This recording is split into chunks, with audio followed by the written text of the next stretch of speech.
Buenas noches. Todo indicaría que hoy ha llegado el fin de Joaquín El Chapo Guzmán. Fue sentenciado a cadena perpetua más 30 años de cárcel, cadena perpetua más 30 años de cárcel por una corte federal de Nueva York. Por lo tanto, pues si no ocurre algo realmente extraordinario, pasará el resto de su vida en la prisión de máxima seguridad Supermax de Denver, Colorado, la que es considerada la cárcel más segura de Estados Unidos. Nunca nadie se ha escapado de ahí. Hoy, por cierto, la agencia Notimex dio a conocer los planes que tenía Joaquín El Chapo Guzmán para supuestamente escaparse por segunda vez del penal federal del Altiplano en los días en que lo detuvieron por segunda ocasión. Dio a conocer esta versión acompañada de imágenes extraordinarias que no habíamos visto.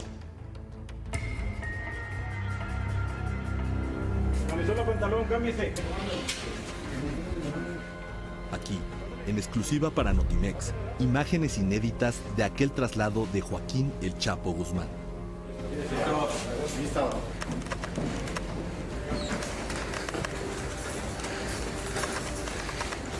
Una de las causas por las cuales movimos al Chapo Guzmán del Altiplano al penal de Ciudad Juárez fue porque se encontraba otro túnel dentro del penal, bueno, en la periferia del penal del Altiplano, ¿no? Se oían ruidos y había patrones que empezaba a seguir el mismo PPL, y que afortunadamente con el seguimiento que le veníamos dando, no día por día, sino hora por hora, pues lo pudimos detectar, ¿no? Y por eso se decide hacer el traslado de esta persona del penal de Almoloya al penal de Ciudad Juárez, ¿no? Cuando se viene el tema del Chapo Guzmán, a mí me toca hacer la recomendación de que no lo ingresan. Desde el principio mi recomendación fue no ingresarlo al penal del Altiplano, donde se había escapado, porque no estaba en las condiciones. Estaba el túnel abierto, estábamos construyendo un hospital. Los objetivos prioritarios que se llaman. Así es. Entonces la recomendación era no meterlo ahí. Entonces, la primera recomendación fue esa. Al paso del tiempo, cuando detectamos que estas conductas anormales que empezaba a realizar, de empezarle a soltar al baño X número de veces y a escuchar ruidos en algunas torres, hicimos la recomendación de moverlo al penal de Ciudad Juárez. A mí me toca hacer esa recomendación y bueno, afortunadamente nos escucharon y pudimos hacer este traslado al penal de Ciudad Juárez, ¿no? Mira, la primera reacción fue decir no se mueve. Pero bueno, hubo que explicarles el por qué sí, ¿no? Digo, hicimos todo un estudio de suelos, importantísimo, donde detectamos los túneles de los cuales yo te estoy hablando, ¿no? Cuando hacemos esta recomendación, híjola, se monta un operativo de 2,000 personas, ¿sí? Y tuvimos que moverlo 5 horas antes, ¿sí? Y terminamos moviendo a este personaje 6 personas, ¿sí? Porque había demasiada gente involucrada en este operativo, ¿no? Entonces, cosas de ese tipo que tienes que empezar a hacer para resguardar tu propia seguridad y la seguridad del PPL, ¿no? Y de la ciudadanía, que es lo más importante, ¿no? Excelente material visual que difundió hace un par de horas la agencia Notimex. En la audiencia de esta mañana en Nueva York, el Chapo Guzmán tuvo la oportunidad de hablar. Fue la primera y única vez que se le dio o ejerció este derecho en los 9 meses que duró el juicio. El Chapo dijo que es víctima de un juicio injusto e inhumano.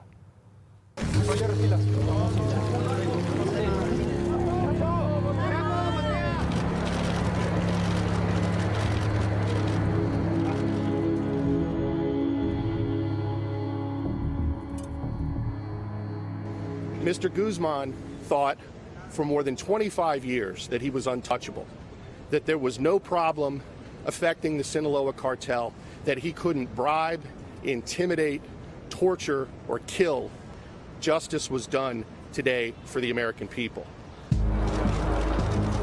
La carrera delictiva de Joaquín Guzmán Loera, ahora sí, parece haber terminado. El hombre de las 2 fugas carcelarias, de la fortuna multimillonaria, El ejecutor despiadado y personaje de 1 y 1000 corridos fue sentenciado en Estados Unidos a cadena perpetua.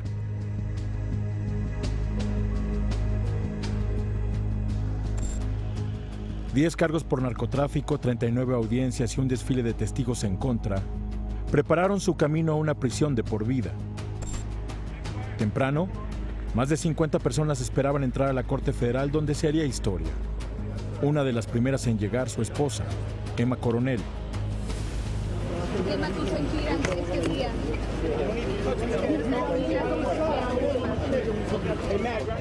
Unos pasos atrás, llegó uno de los principales defensores del narcotraficante, el abogado Jeffrey Lichtman. ¿Cómo fue la audiencia final? ¿Qué fue lo que vieron 25 únicos testigos que pudieron entrar a la sala de la corte? El Chapo llegó a la Corte Federal de Brooklyn vestido con un traje gris, camisa violeta y corbata morada. A diferencia de otras audiencias, reapareció con su clásico bigote. Así recibió la sentencia final. Una vez adentro, buscó con la mirada a su pareja, Emma Coronel. Al verla sentada entre el público, se tocó el corazón y le mandó un beso. Hoy, luego de guardar silencio durante todo el juicio, el Chapo finalmente habló en público, quizá por última vez. 10 minutos en los que primero agradeció el apoyo de su familia, especialmente a Emma Coronel. Luego, se quejó de las condiciones que pasó encerrado en el Centro Correccional Metropolitano de Manhattan. Y finalmente, se lanzó contra el juez Brian Cogan y el jurado. Pero la suerte del capo estaba echada. El juez condenó al Chapo Guzmán a cadena perpetua, más 30 años de prisión, hasta el final de sus días. Mientras escuchaba la sentencia, el Chapo volteó a ver nuevamente a Emma Coronel. Al concluir la audiencia se levantó, la vio y le mandó un último beso. Hoy, en Brooklyn, fue quizá la última vez que se vieron. This case was simply an inquisition. It was a show trial, and how it ended is exactly perfect for that description, in that it didn't make a difference what the jury saw, what they said, what they discussed, what they voted on.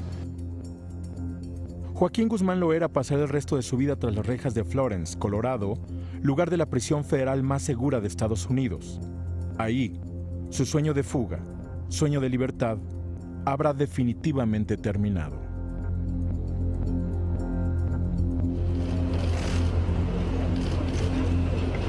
Watch out. Watch out. Okay, sorry.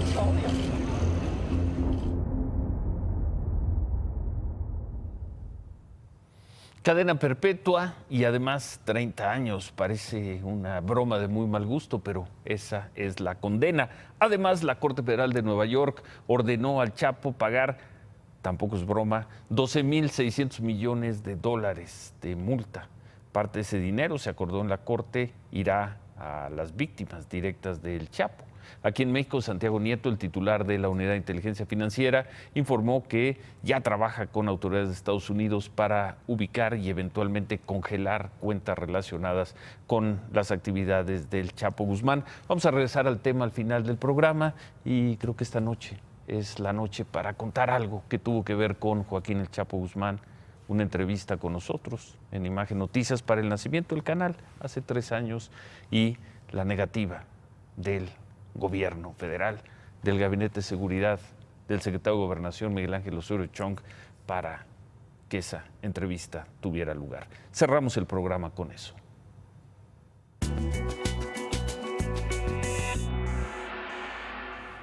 El Tribunal Superior de Justicia de la Ciudad de México informó que fue detenido un hombre implicado en el secuestro y asesinato del estudiante Norberto Ronquillo. De acuerdo con el comunicado, en la audiencia de hoy, un juez de control ordenó prisión preventiva oficiosa contra el detenido, quien va a tener que permanecer en el reclusorio Oriente. ¿Qué es lo que se sabe hasta ahora de esta persona? Su nombre es Daniel Benítez Cruz, es estudiante de la Universidad La Salle. Se le detuvo hace una semana y él estaría implicado, no se sabe en qué exactamente, pero estaría implicado en el secuestro de Norberto Ronquillo la noche en que el estudiante salió de la Universidad del Pedregal. En la tarde hablamos con el padre de Norberto, mismo nombre, con el señor Norberto Ronquillo, y él negó que esta persona tenga algún parentesco con su familia. No lo he visto ni por foto no tengo ni idea quién es. Necesito pues verlo, ¿verdad? Ir a México a lo mejor y ver quién es esa persona. Pues estoy muy contento, ¿verdad? Pues ahora sí que la procuradora y todo su equipo, junto con el fiscal a cargo, pues están haciendo su trabajo. Estoy muy agradecido con ellos y muy contento. Se informó también que la primera audiencia de esta persona detenida se dio el fin de semana y que hoy tuvo lugar una segunda. Los padres de Norberto Ronquillo nos comentaron, sobre todo el padre, que vendrá, para tener más información, que vendrán pronto a la Ciudad de México. En la tarde se conoció otro caso de asesinato de otro joven de nombre Iván Lugo Serrano. Él es un estudiante de medicina de la Universidad Panamericana. El joven fue asesinado el lunes tras un asalto en Ciudad Satélite, municipio de Naucalpan. La Fiscalía del Estado de México informó que ya revisa las cámaras de vigilancia de la zona para dar con los criminales.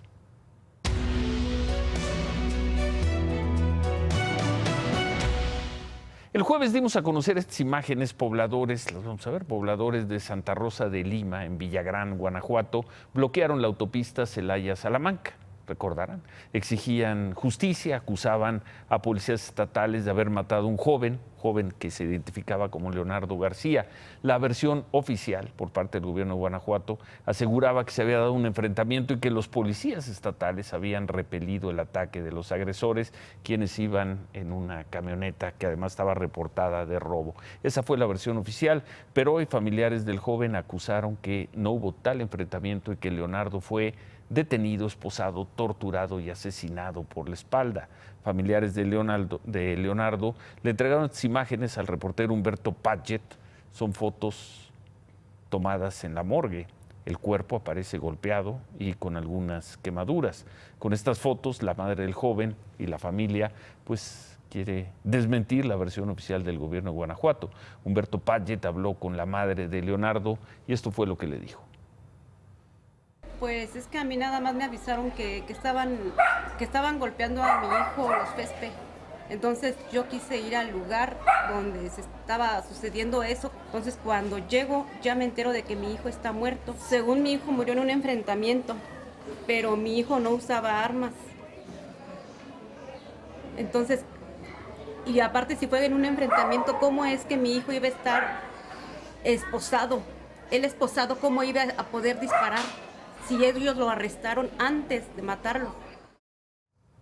Bueno, después de que se presentaron estas imágenes por la mañana, hablamos con Sofía Huet, comisionada de Análisis y Estrategia para la Seguridad de Guanajuato. Ella respondió que no tienen por qué mentir, pero dijo que tampoco van a aceptar una versión que denoste a los policías, quienes asegura hicieron uso legítimo de la fuerza. Dijo además, dijo la comisionada, que los policías actuaron con pleno apego a los derechos humanos y bueno, pues son las dos versiones. Dijo que de todas formas van a investigar bien qué fue lo que ocurrió. La comisionada dijo que va a ser la Fiscalía de Guanajuato, Fiscalía Independiente, subrayó, la que determine si hubo uso excesivo de fuerza o algo más por parte de la policía de Guanajuato. La Fiscalía General de Chihuahua informó que fueron localizados los cuerpos de cuatro policías municipales de San Francisco de Conchos. Fueron abandonados en un paraje del municipio vecino de Valle de Zaragoza. El domingo los 4 policías hacían patrullaje de rutina, fueron levantados por un comando y desde entonces pues no sabía nada de ellos. Los policías fueron identificados como Ángel Carrillo, Ramón Galindo, Gustavo Ramírez y Salvador Araiza.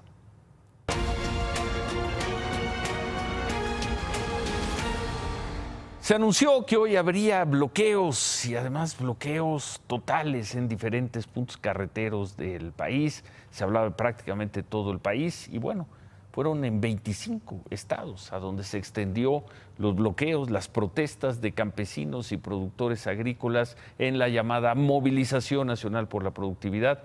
Fue una protesta para exigir recursos para el campo y una audiencia con el presidente López Obrador. Por eso salieron hoy a mostrar su fuerza en grupos de campesinos, hicieron desde plantones en oficinas públicas, hubo marchas, hubo bloqueos de carreteras, hubo tomas de caseta. Se habla de que al menos se cerraron de manera parcial, la mayor parte de los casos, 42 tramos carreteros. Su manera de ejercer presión al gobierno federal. Las organizaciones campesinas hablan de que no se les han liberado 31.500 millones de pesos del presupuesto de egresos para el campo. Ese dinero es dinero que acusan. El gobierno federal no quiere gastar, no quiere ejercer. Argumentan que la falta de ese dinero está provocando que se cancelen programas que, según ellos, incentivaban la producción, y dicen que eso va, a final de cuentas, a repercutir no solo en ellos, sino en los precios de los consumidores. Los estados que registraron mayor afectación fueron Veracruz, ahí se reportaron 5 bloqueos, 6 en Tamaulipas, y ahí incluso se afectó el flujo vehicular, el tránsito en el puente internacional Las Flores en Río Bravo. En la zona metropolitana del Valle de México, las protestas se dieron en los accesos a la capital y en las casetas. Hubo bloqueos intermitentes, la mayoría terminó antes de las 3 de la tarde. En Oaxaca, los manifestantes bloquearon la entrada al aeropuerto internacional, daban paso cada media hora y por un lapso de 10 minutos en los accesos al aeropuerto. En Chihuahua, unos 200 campesinos bloquearon la carretera que va a Ciudad Juárez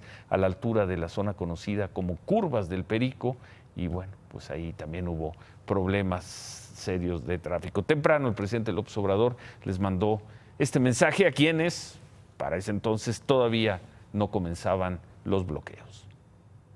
El apoyo va a ser directo, y si hay problema porque existan bloqueos o inconformidades o protestas, no vamos nosotros a ceder en nada. No es de que, a ver, te tomamos una carretera y llegamos a un acuerdo siempre y cuando nos entregues tantas toneladas de fertilizante. Ahórrense el tiempo. Ahórrense la protesta, dijo el presidente, y bueno, pues era de esperar. A los dirigentes campesinos, algunos de ellos legisladores de Morena, pues no les gustó la forma en que el presidente López Obrador se refirió a ellos.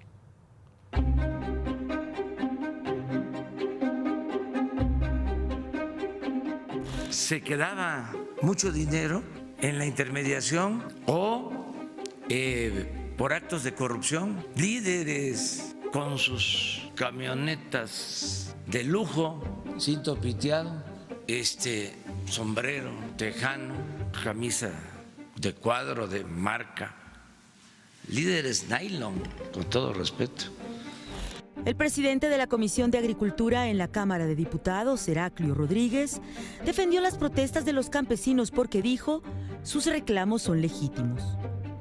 El legislador por Morena le solicitó al presidente López Obrador que no ponga en riesgo la estabilidad del país y que atienda personalmente las demandas, ya que contó, el secretario de Agricultura, Víctor Villalobos, se declaró incompetente para resolverlas, después de más de 20 reuniones con él que no sirvieron para nada. Aseguró el exdirigente del movimiento del Barzón que los productores se encuentran en riesgo de perder sus cosechas por el recorte y la retención de apoyos en materia de sanidad y comercialización. Es parte de la equivocación que está haciendo el presidente. Ni todos somos corruptos, ni todos somos tan puros como para estar calificando a los demás. Respetémonos. Nosotros le exigimos al presidente respeto a nuestras personas, ¿verdad? El diputado Heraclio Rodríguez, conocido como el Yaco por los productores de Chihuahua, denunció que hubo elementos de la Guardia Nacional en las protestas que se realizaron en ese estado. Aseguró que no tienen miedo y que no se van a rajar en la defensa de sus familias. Que yo estoy dispuesto a subirme a la báscula con el que ponga el presidente, de todos sus funcionarios, y que nos suban a la báscula, de la báscula de la corrupción, a ver para dónde se inclina la balanza. Y me subo con el que el presidente decida. El presidente de la Comisión de Agricultura de la Cámara de Diputados pidió al gobierno no equivocarse con la gente del campo, que recordó ha sido protagonista del cambio. Y se quejó de la etiqueta de líderes de nylon que esta mañana les puso el presidente López Obrador. Yo les puedo decir, yo siempre he usado sombrero, siempre he usado botas, ¿no?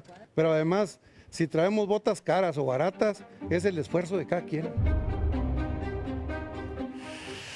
Bueno, en otras cosas, la jefa de gobierno, Claudia Sheinbaum, pidió calma a la ciudadanía y que evite difundir rumores por los recientes sismos que se dieron ayer cuando estábamos terminando el programa. Claudia Sheinbaum se reunió hoy con el Coordinador Nacional de Protección Civil, con expertos del Sismológico Nacional y expertos de la UNAM y el Politécnico para analizar el tema de estos microsismos que se dieron ayer hacia las 11 de la noche. Ahí se dijo que este tipo de sismos han ocurrido constantemente, que lo novedoso es que fueron varios en un lapso muy breve. A pesar de esto, la jefa de gobierno anunció que se van a instalar más sismógrafos en 20 estaciones de la alcaldía Álvaro Obregón. También que se va a llevar a cabo una campaña de difusión con las acciones de prevención y qué es lo que se tiene que hacer en caso de sismo. Por cierto, anoche vecinos de varias colonias de Álvaro Obregón y Miguel Hidalgo bloquearon por más de 2 horas Avenida Constituyentes para exigirle al gobierno que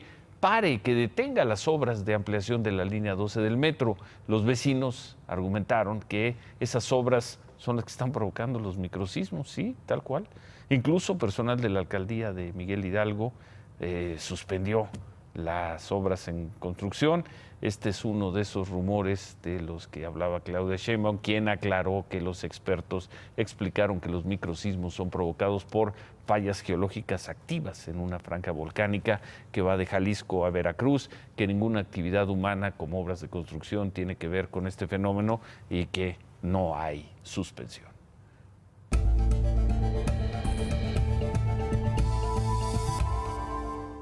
3 de cada 4 mexicanos se sienten inseguros en la ciudad donde viven, de acuerdo con la encuesta nacional de seguridad pública urbana del INEGI. En el segundo trimestre del año, la percepción de inseguridad tuvo una ligera disminución comparada con el primer trimestre. De acuerdo con la encuesta realizada por el INEGI, las mujeres siguen sintiéndose más inseguras que los hombres en la ciudad en la que viven. Las 5 ciudades donde sus habitantes se sienten más inseguros son Ecatepec, Coatzacoalcos, Naucalpan, Villahermosa y Tapachula.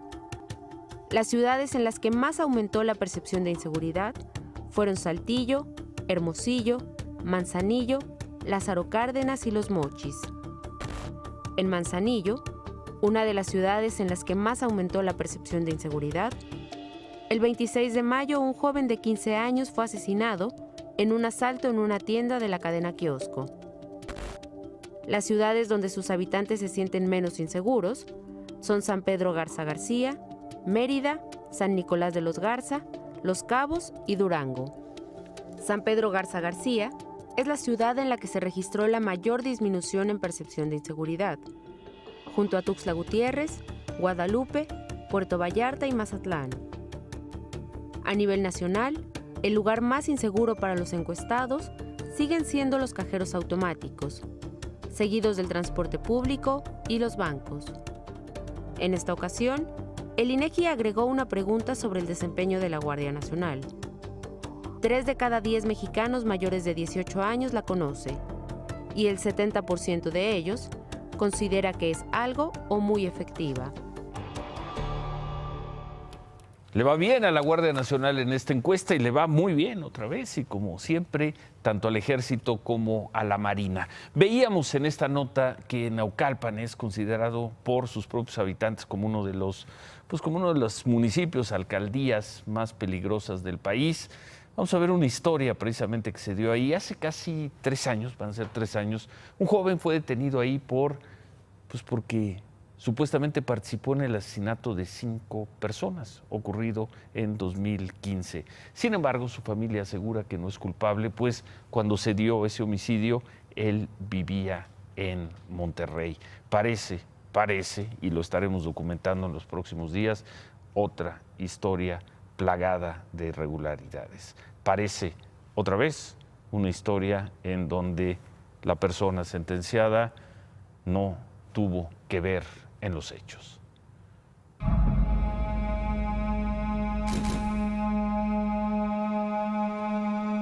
Cinco taxistas de Valle Dorado fueron asesinados la noche del 28 de abril de 2015. Hombres armados entraron a su base de taxis y los atacaron a balazos. Estas personas empiezan a agarrarlos y a, pues amenazándolos con las armas. Una de esas personas es el señor que está ahí adentro.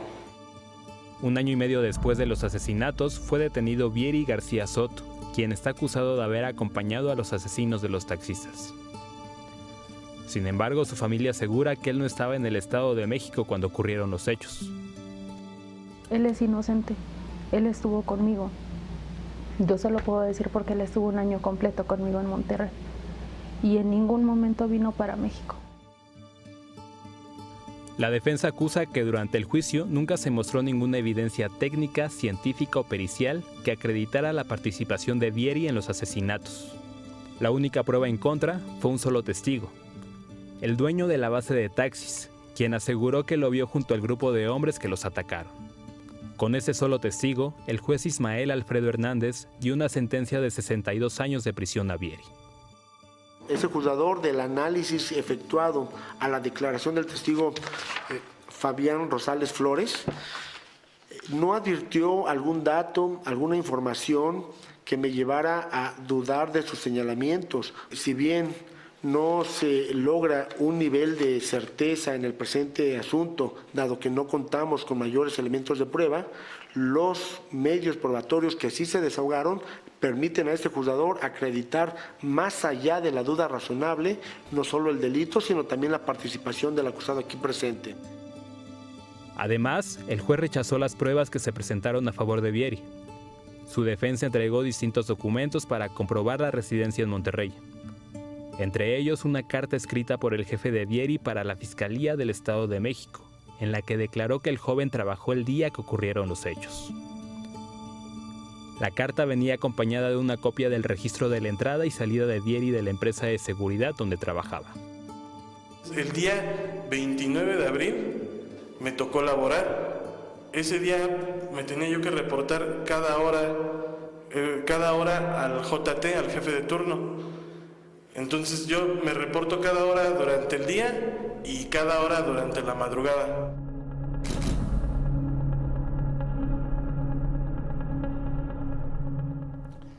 La defensa de este hombre, de Vieri, tramitó un recurso de revisión de la sentencia. El recurso está revisando por un tribunal y, bueno, acusa que por la gran difusión mediática del asesinato de esas 5 personas, 5 taxistas, la Fiscalía del Estado de México hizo detenciones inmediatas. Antes de la detención de Vieri, otras 7 personas fueron detenidas por los asesinatos en Valle Dorado, 4 jóvenes, 3 taxistas.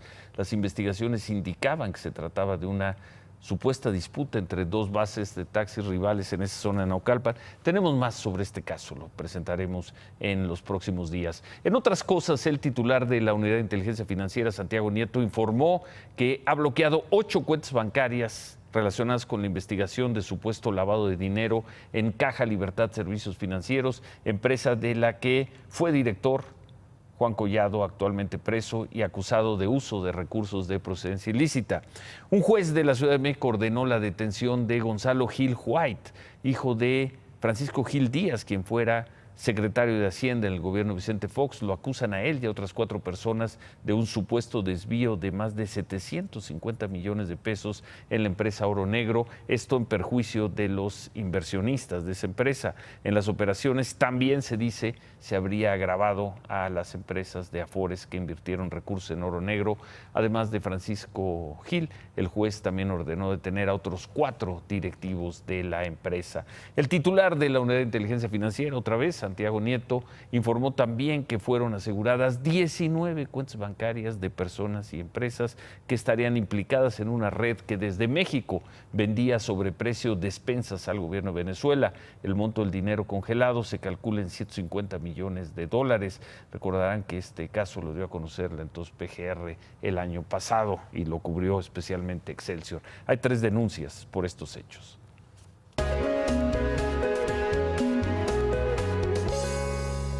Bueno, llegó después de la 14, llegó la felicitación número 15 hoy. Donald Trump estuvo esta noche en Carolina del Norte, Greenville se llama la población, ahí encabezó un acto para su campaña de reelección, habló de México y por 15ª ocasión felicitó al gobierno mexicano. But these kids and these people come from rough places. And I'll tell you what, some of them said, we've never lived like this before. They have water, They have air conditioning. They have things that they've never seen. And I want to thank Mexico. They've got 21,000 soldiers now stopping people from coming into our country. Felicitación número 15 en poco más de un mes. Aquí en México, el subsecretario para América Latina, Maximiliano Reyes, dijo que México está haciendo su tarea en el acuerdo con Estados Unidos. Ejemplo de eso, dijo, es que bajaron las cifras de migrantes que llegaron a aquel país en junio. Pero el subsecretario advirtió. Nosotros, como lo estamos viendo, es como asumir la responsabilidad de salvaguardar la vida y la integridad física de ese gran número de personas que atraviesan por nuestro territorio. De otra suerte, por las diversas causas por las que el fenómeno migratorio se ha incrementado en los últimos meses, pues estaríamos en un riesgo latente de una crisis humanitaria. Ojalá no llegue esa crisis humanitaria. Hoy fueron detenidos 112 migrantes que viajaban de Monterrey a Reynosa. Iban en la caja de un tráiler. Los migrantes iban sobre la carretera Cadereyta a Reynosa. Fueron detenidos por la Guardia Nacional. En Reynosa, 250 migrantes detenidos entre ayer y hoy fueron enviados al auditorio municipal, que ha sido habilitado como albergue. Eso en el norte. En el sur, militares detuvieron a 95 migrantes centroamericanos. Esto fue en Totolapan, en Oaxaca. Caminaban sobre un camino de terracería cerca del puesto militar seguridad ahí. Y en Villahermosa, elementos del ejército detuvieron a 108 migrantes que viajaban ellos iban en un camión de pasajeros. Los migrantes iban sobre la carretera Villahermosa-Coatzacoalcos. En otras cosas, esta tarde legisladores de 8 partidos en la Comisión Permanente aprobaron por unanimidad un punto de acuerdo dirigido al Congreso y a los ayuntamientos de Baja California para dejar sin efectos la reforma que ampliaría de 2 a 5 años la gestión del gobernador electo Jaime Bonilla. Esta propuesta fue presentada por diputados y senadores del PAN, PRD, Movimiento Ciudadano, pero, y aquí lo importante, también fue respaldada por los legisladores de Morena. ¿Qué más tenemos, Paola?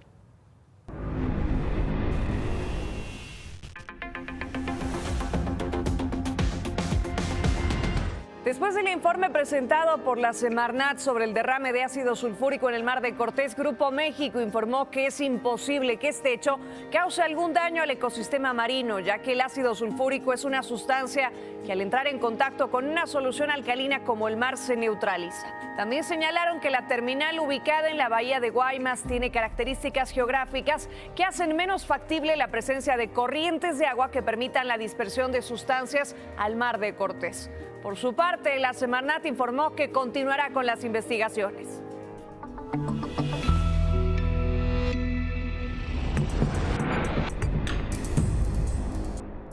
La COFEPRIS informó sobre los peligros de consumir bebidas alcohólicas preparadas. Mencionaron puntualmente al forloco, que aseguran contiene furfural en cantidades fuera de lo autorizado. Este compuesto químico puede causar dolor de cabeza, náuseas, diarreas, dolor abdominal y malestar en general. Además, la COFEPRIS encontró que se utiliza alcohol etílico en la producción de esta bebida sin que hubiera sido señalado en sus etiquetas.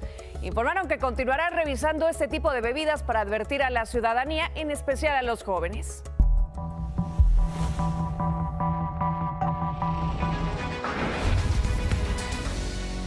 Luego de 3 meses del incendio que consumió una parte de la Catedral de Notre Dame en París, Francia, así es como luce. Y es que un grupo de periodistas ingresó al interior de la catedral, en la que se puede ver cómo los encargados, vestidos de trajes blancos de seguridad, están controlando los problemas en diferentes puntos de la estructura que se encuentran débiles.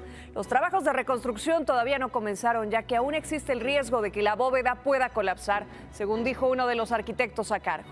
Además, el Parlamento francés aprobó un proyecto de ley para restaurar Notre Dame en un plazo de 5 años. Permiso, Ciro. Gracias, Paula. El 31 de julio, 6 de la mañana, el INEGI va a dar a conocer la estimación anticipada del Producto Interno Bruto al cierre del segundo trimestre. Lo más probable es que sea un crecimiento negativo a tasa anual, es decir, desde el punto de vista técnico se habrá configurado una recesión. Entonces los fanáticos del lado fifí van a decir, es el día del fin del mundo. Y otros van a decir que está luchando contra la corrupción, o que eso no es recesión, o una gran serie de cosas. Y otros dirán que... ¿Qué vas a decir tú? Yo lo que voy a decir es que de crecer 0.1, 0.2, como por ahí va a venir la cifra, o crecer al 0.1 o 0.2, es casi lo mismo. Desde el punto de vista de... Malas noticias. Ese es el tema. El tema de fondo es, hay gente que cree que recesión es lo mismo que crisis. Pero más allá de la palabra, Por eso, no es una buena es que eso noticia. es importante. Sí, no vamos a caer en crisis porque el tipo de cambio está bien, la inflación está bien, las finanzas públicas están bien. Tenemos que El gobierno de Estados Unidos no para de felicitar al de México. Bueno, pero eso, que haga lo que quiera. Sí. El tema aquí es que se tiene que recuperar los circuitos internos de la economía. Tenemos una baja en el empleo, 14,000 empleos menos. Tenemos disminución en las ventas, disminución en la inversión, disminución en el consumo. El gobierno tiene que encontrar la manera de que esos círculos económicos se activen. No es gastando más, Tiene que encontrar la manera. Tiene que- ¿Te parece una frase del padre del análisis A ver, superior?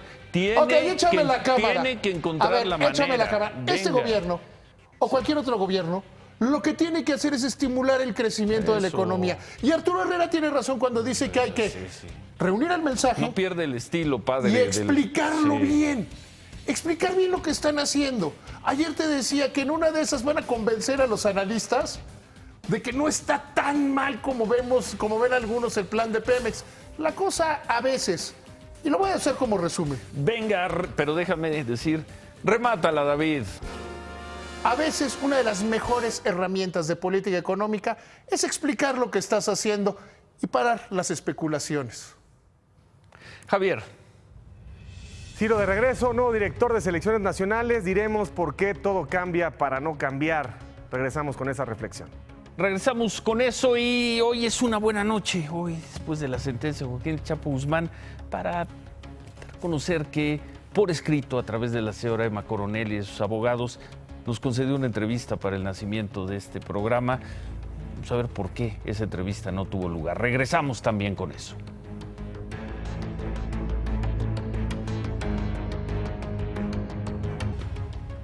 Escribió el gran autor soviético premio Nobel, Joseph Brodsky.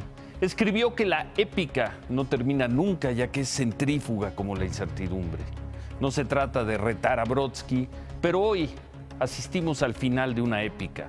La épica de Joaquín el Chapo Guzmán, por lejos, el mexicano más famoso del siglo XXI. Solo un milagro digno de la mejor literatura reviviría la épica del Chapo, y ese milagro pues no podría ser otro que la fuga del invulnerable penal de Colorado. Sin ese milagro, el Chapo, el de carne y hueso, no la leyenda, el de carne y hueso, morirá en esa cárcel ordenada y despiadada. Morirá viejo y derrotado, el mexicano más famoso del siglo XXI. Por eso, y cito ahora en afirmativo a Brodsky, ya que el Chapo no es amo de su presente, dejémoslo en paz con su destino. Lo digo con gratitud periodística, porque en octubre de 2016, Joaquín Guzmán nos autorizó por escrito, a través de sus abogados y de la señora Emma Coronel, nos autorizó que lo entrevistáramos en el penal de Ciudad Juárez, pues antes de que lo extraditaran, que lo entrevistáramos para el nacimiento de este canal.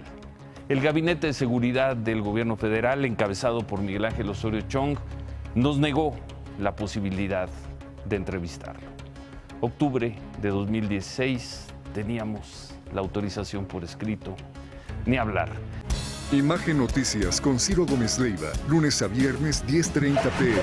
Participa en Imagen Televisión.